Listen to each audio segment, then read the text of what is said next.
Բեգոյան, ես մի հարց տամ, մենք այս պայն նաև ուղիղ եթերում ենք, այդ սարքը, որը որ 11 միլիոն դրամով ձեռք եք բերել, դրանցով բոլոր ծառերն եք ստուգում։ Ոչ, այն ծառերը, որոնք օրինակ սա, բնականաբար չենք ստուգել, այն կողքինը բնականաբար չենք ստուգել։ Գիտեք, սարքը ունի ռեսուրս եւ բավականին թանկ է իր ռեսուրսները, այդ ձողերը ունեն ծակելու իրենց քանակությունը, եթե չեմ սխալվում 100 անգամ կարող է ծակել ձողը, եթե այդ ընթացքում նաեւ չկոտրվի եւ բավականին թանկ արժեն եւ հետեւաբար այն բաները, որոնք ակնհայտ են, հենց այս երկուսը վստահեցնում են, որ չենք ստուգել, որովհետեւ մենք սրանց ստուգելու կարիք չունենք։ Մենք այդ սարքով այստեղ ստուգել ենք, եթե չեմ սխալվում 14 ծառ, որոնք համարել ենք, որ ստուգելու ենթակա են, այսինքն ինչու ենք համարել, որոնք դրսից այս ծառերի նման ակնհայտ չեն երևում, որ խոռոչը դատարկ է։ Եվ պարոն Բեգոյան, որ ասում եք թանկ արժե, ինչը նկատի ունեք, որ նոր ասացիք, ստուգել է դրա։ Եվ ստուգել է, եւ ինքս սարքը եւ այդ ծակող, հա, այդ ձողերը բավականին թանկ արժեն, դա օգտագործման քանակ ունեն 100 անգամ։ Դրա համար աննպատակ, եթե մենք տեսնում ենք հենա, այն ծառի մեջ որ դատարկ կա, ինչի դա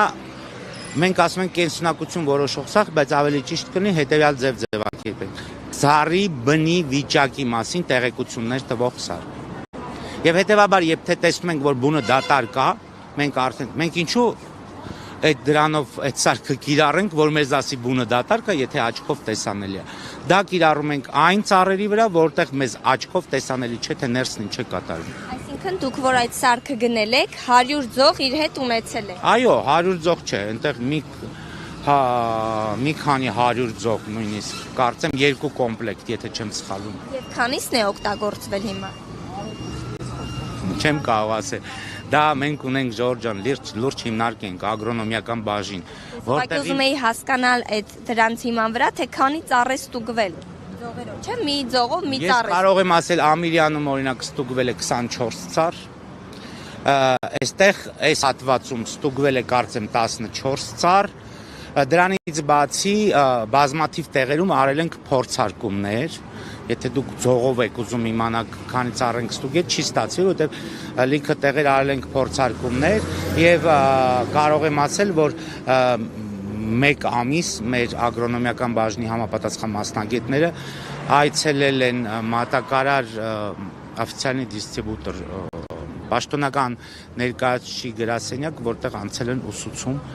սարքից օգտվելու։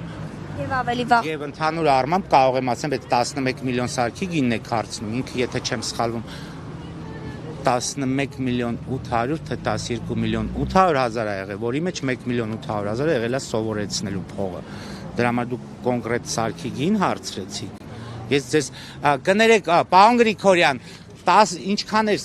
տենդերի գինը սարքի, 11.8, 12.8 Հաստության մասին է խոսքը։ Գինը ռեզիստոգրաֆի։ Հա, 12 միլիոն։ Չէ, 800 էլ կար այնտեղ։ Չէ, մեր առածը այդքան է։ 12 միլիոն, որից նաև սովորելու փողը մեջ։ 1 միլիոն։ Չէ, 1 միլիոն։ 1 միլիոն սովորելու փող։ Այսինքն սովորեցնողը որտեղից էր։ Սովորեցնողը այդ ֆիրման, որը ներկրվել էր, իրանց աշխատակիցներն էին, ովքեր սովորեցնում են։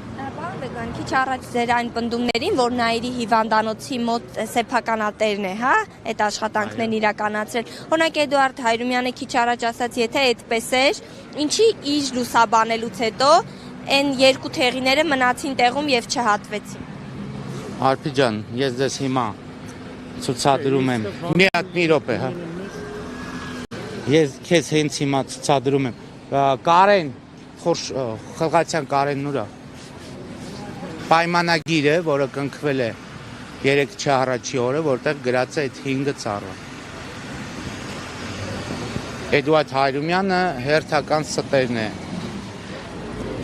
Խնդրեմ պայմանագիրը։ Նա սեփականատերը պատվիրել էր մեզ իրականացնելու այդ ծառայությունները, այսինքն հատելու այդ ծառերը։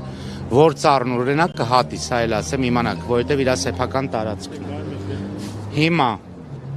պայմանագիրը կարդում եմ 9 մարտի 26 թվական, հատվել են 10 մարտի։ պատվիրատուն հանձնարարում է, իսկ կատարողը մենք ենք ստանձնում Երևան քաղաքի կենտրոն վարչական շրջանի Պարոնյան 21/11 հասցեներում դեպի Նայիրի ԲԿ ընկած թվով 2 բակտերիալ հոսքով թեղիների, 1 ալերգիկ ֆոնով փտած բարդու եւ 2 ինքնաճ ինվազիվ տեսակի փոքր այլանդների հատման ծառայությունների մատուցման պարտավորություն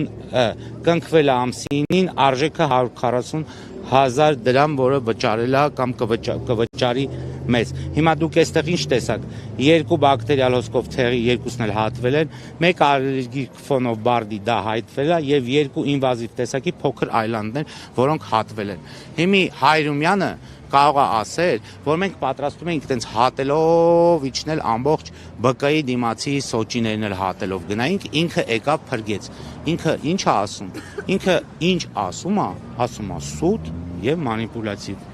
Այսքան բան, սա էլ պայմանագիրը, սա էլ կներեք կնքված, ստորագրված դեռևս ամսի 9-ին։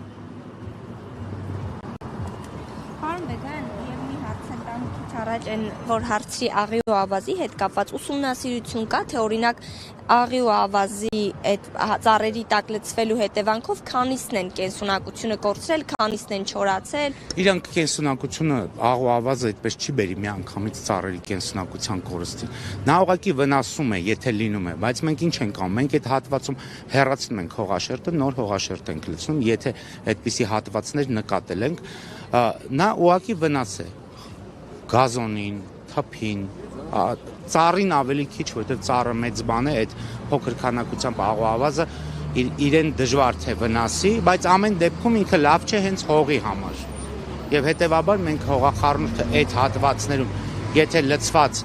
գիտեք տեխնիկան, որ այսպես անցնում է մաքրելով, հնարավոր է, որ ինքը թռնում շուռա գալի նաև գազոնի մեջ։ Այդպիսի տեղերում մենք բնականաբար իրան անմիջապես հանում ենք վերի հողաշերտը, որը որ աղտոտված է, աղով կասկածում ենք, մի 5-10 սանտիմետր հեռացնում ենք, նոր հողախառնուրդ ենք լցում, այդպեսով մեր գործն է ավելանում, բայց